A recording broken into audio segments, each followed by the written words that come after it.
hear me? Can, okay, great.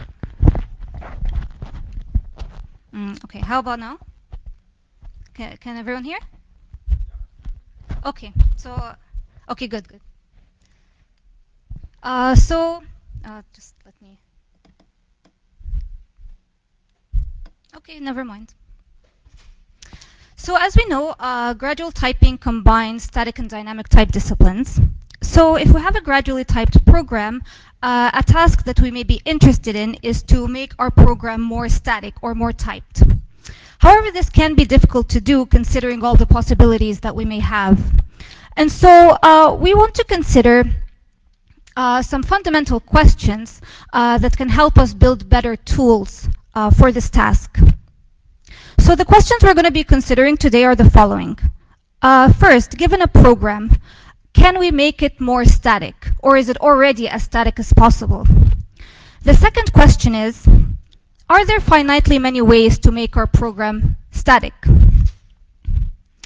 The third is, given a finite space, is there a point in this lattice or in this space that is more static than everything else in the migration space? And finally, given an arbitrary program, can I make it as static as possible? And the setting we're going to be working with is the gradually typed lambda calculus by Chimini and Seek. It's similar to the simply typed lambda calculus with a few differences. So first, the set of types is extended with a dynamic type, and that stands for the absence of type information. In this talk, we're using a slightly different notation, but this one's just more compact for the presentation. The second thing is that the type rules are similar except for the application rule. And we can see that there are two binary relations where there would have been an equality in the simply typed lambda calculus. And intuitively, those are weaker relations that are going to allow us to admit more programs in the absence of type information. So for example, the gradually typed lambda calculus admits non-termination, unlike the simply typed lambda calculus. So we're going to talk about those relations briefly. And first, we have consistency.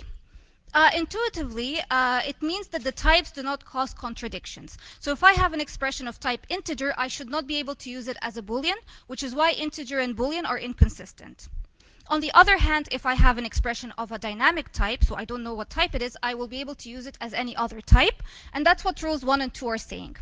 We can also see that this relation is reflexive and symmetric, but it's not transitive. Next is matching, and that allows us to use expressions that have a dynamic type as functions. And that allows us to admit more programs in the application rule. So we said that we would like to make our programs more static. So what does that mean? This has already been formalized. And if I want to have a program E, and I'm considering another program E prime that is more static, intuitively it means that the programs are the same. However, one program has more static type annotations than the other one. And that requires us to define precision on types then extend it to terms. So we can see here that any type is more precise than the dynamic type. The relation is reflexive, and it extends to the arrow type in a way similar to naive subtyping. Now we can see that this, now we can see that we have, again, we're extending this relation to terms, and it's a partial ordering on those terms. So let's see some examples. And here we can see that the arrow type is more precise than the dynamic type. And secondly, if we extend the notion to programs, we can see that here we have the identity function where x has a dynamic type, and then the identity function where x has an arrow type is more precise. Note that in this particular case, this precision relation gives rise to those infinite chains of programs that keep getting more precise.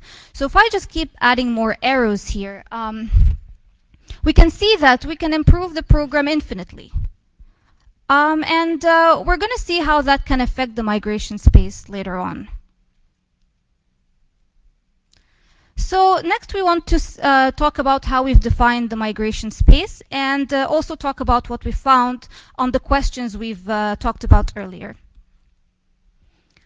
So if I have a program E, then a program that I may be interested in migrating to is an E prime that is more static or more precise than E and is also well typed under some gamma. If I take all such E primes and put them in a set, then I will get the migration space.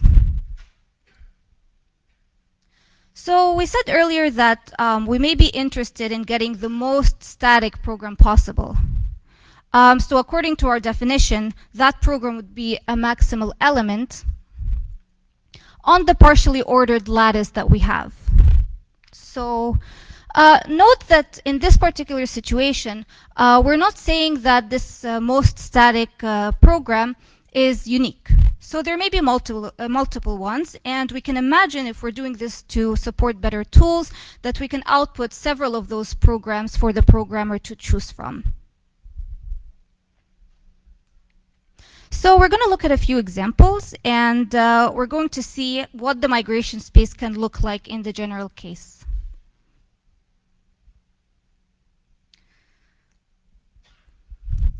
So first here we have that the space has only one point.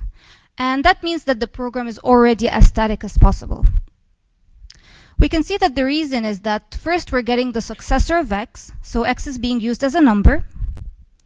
Then we're passing an argument to x, which means that x is being used as a function. So the only way to type this is to let x be a dynamic type.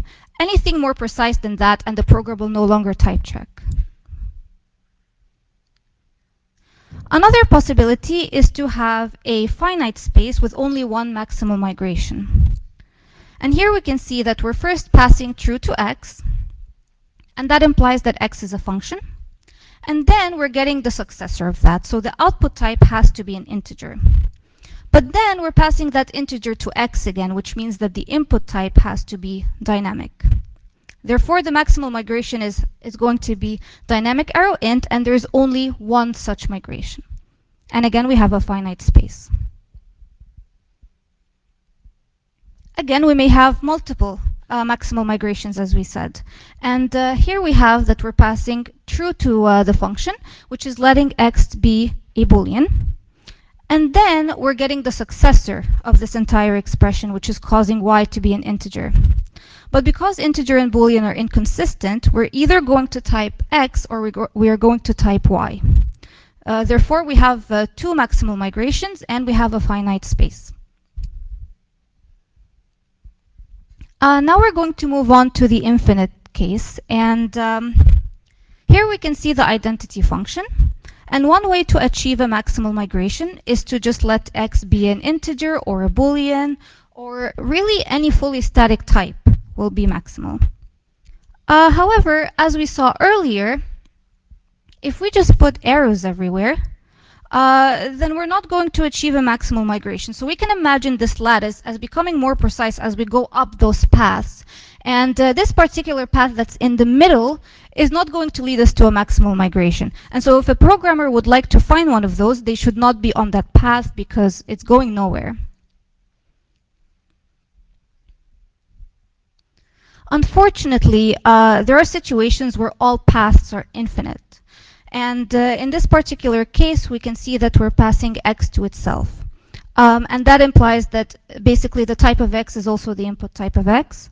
So no matter where we go here, we're never going to find a maximal migration. And so one question that can arise is, can I separate that last case from all of the previous cases? Because if I'm trying to find the maximal migration and I know I'm in the last case, then there's no need to go through this lattice. Unfortunately, we don't know the answer to that, but we do know that it's an NP-hard problem. And we do this via a reduction from 3-sat, and the proof will be in the paper, but there's no time to discuss it now. And of course, we also know that this is a semi-decidable problem. And the way we're going to do this is we enumerate this space systematically, and then we're going to traverse it so that when we have a maximal migration, we are able to find it, but otherwise, unfortunately, we're running forever. So let's see how we can enumerate the space. So first we consider our program, and we're going to put that at level 0. So here we have the identity function. Then at level 1, we're taking a minimal step along the precision relation. So here we can see that the dynamic type goes to Boolean, integer, or arrow. And then we can just keep doing this. So basically this lattice is the concrete version of what we saw earlier, those lattices that keep getting more precise as we go up. We can imagine that if we go in a breadth first manner, we're going to find the maximal migration.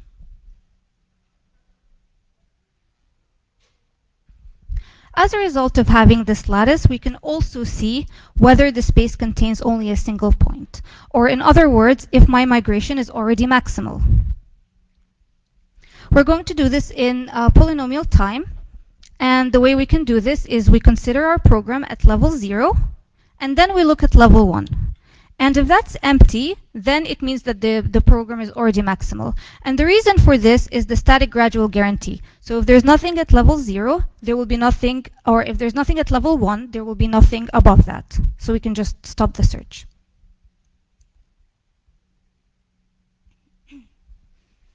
The next question we considered was whether this space is finite. So are there finitely many ways we can make our program more static?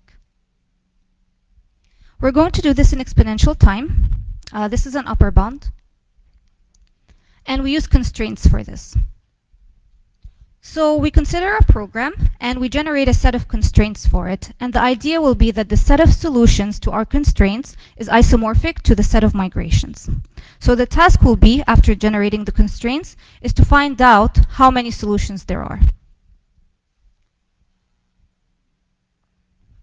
So we have all of those variables that represent the type variables, where we assign types to different parts of the program. The only one to pay attention to really is this x here. And that x is the type variable that goes on the type annotation of the program. And as we saw from the definition of a migration, we want to be more static. We want to get the programs that are more static than the one we already have. And therefore, we have to say that x has to be more static than the annotation that's already there. Secondly, as we said, we want to be well-typed under the gradually typed discipline. And so we need matching and consistency constraints to ensure that we're still well-typed. The problem here, though, is that we have all of those different relations. So it's not just equality where we can just solve the constraints using standard unification. And so we're going to describe a procedure that will simplify those constraints to a way that is more manageable, so that we can then conclude if the space is finite or not. So we begin with precision. And we're going to repeat this procedure till we reach a fixed point. We can see that we're saying that if v is more precise than Boolean, then of course we don't know anything about v, so we're removing that constraint. And if v is more precise than, or dynamic, sorry. If v is more precise than dynamic, we don't know anything about v, so we remove the constraint. Whereas if v is more precise than Boolean, then v is equal to Boolean, so now we've changed this to equality. And the arrow constraint, as we can see, is getting smaller, so when we reach a fixed point, we will just have equality constraints. Next is matching. And as we remember, we had two type rules, or two rules for matching. So we have a set of constraints. Let's say it has n matching constraints. And we basically consider the set, and we generate 2 to the n sets, where we either use the first rule or the second rule. So we're going to see some examples where we deal with the rest of the constraints, which are consistency and equality. This is one we saw from earlier, and these are the constraints we would generate for it. So we take the equality constraints first, and we solve them using unification. Then we consider the consistency constraints, and we apply the general unifier to the consistency constraints. Note that this may generate inconsistencies, and we would have to exclude that entire set in this case. So as we can see, all of the variables here are bounded by simple types. And if we find that this is the case, we conclude that the space is finite. Another possibility is for an infinite, for a case where we have an infinite space. So here is an example we saw from earlier, and here are the constraints. And again, we consider the equality constraints, and we solve by unification. And we again may have a situation where we don't have a unifier, and we would have to exclude that set. Now we consider the consistency constraints and apply the general unifier to the consistency constraints. And we can see that none of those variables are bounded by a simple type, so we will conclude that the space is infinite. So note that the exponential overhead came from the 2 to the n sets that we generated. As a result of the things we had before with maximality and finiteness, we can also conclude if there's an element that is more precise than everything else in the space, because we first run the finiteness checker and then we check every single point for maximality. We're bounded by finiteness, so it's also exponential. For our evaluation, we consider our algorithms and semi-algorithms, and we implement them in Haskell. The algorithms work as we expect. So these are all the 4 questions we considered from earlier, and these are yes or no questions, so these are the results for them. One thing to note is that for infinite lattices, we are running a semi-algorithm, and that means that there are certain migrations where we don't know if we haven't output a maximal migration because there isn't one or because we just haven't found it. We also compare with previous work from POPL 2018, and it is similar to our work, or the closest at least to our work, in the sense that it considers the migration space and migrates to more precise programs. In terms of the tool, one of the differences is that the tool is outputting new types, whereas we were outputting programs. So for a more head-to-head comparison, we took the maximal migrations and output the types for them. And as we can see from the results, the previous work isn't always finding the maximal migration, so it's a different problem. And the second difference is that for programs that have no maximal migration at all, we can see that the tool is still outputting a type for them. So what we're guaranteeing is that when we output something, it's always the maximal migration. In summary, we can determine if a program is maximal or not in polynomial time. We can also determine if the solution space is finite in exponential time using constraints. A top choice, or an element that is more precise than everything else in the space, is also decidable in exponential time. And finally, the maximality problem is NP-hard via a reduction from 3-SAT. And so just some final remarks.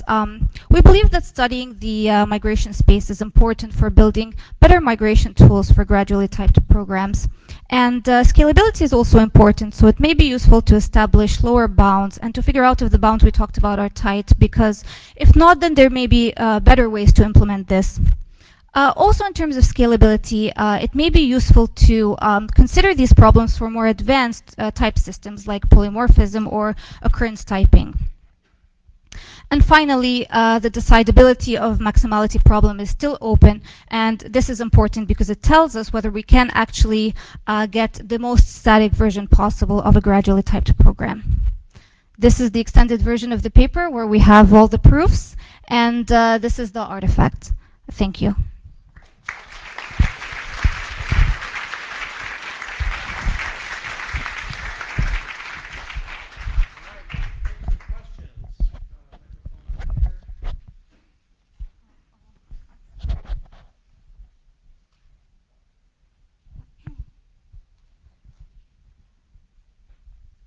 Very nice talk.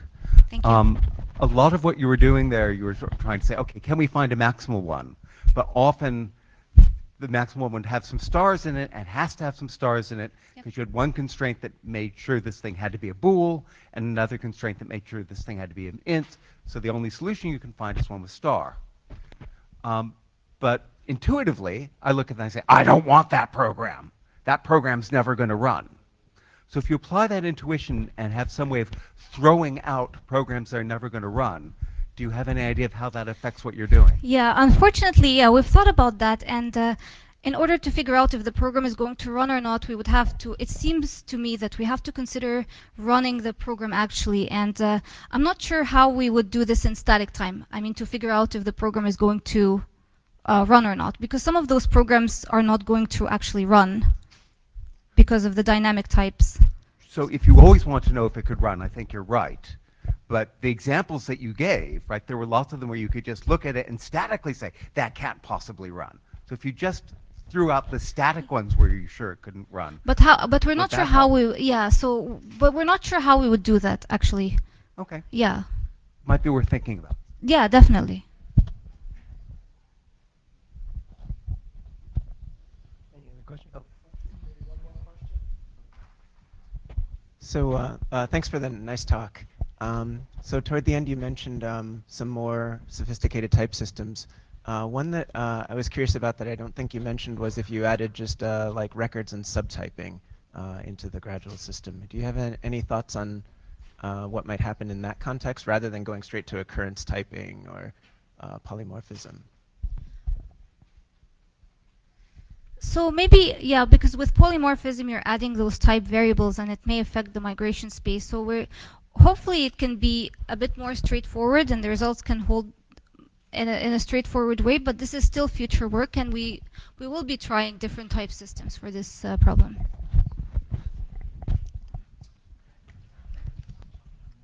Okay, here's the mic. Right, now for our second talk. You may have heard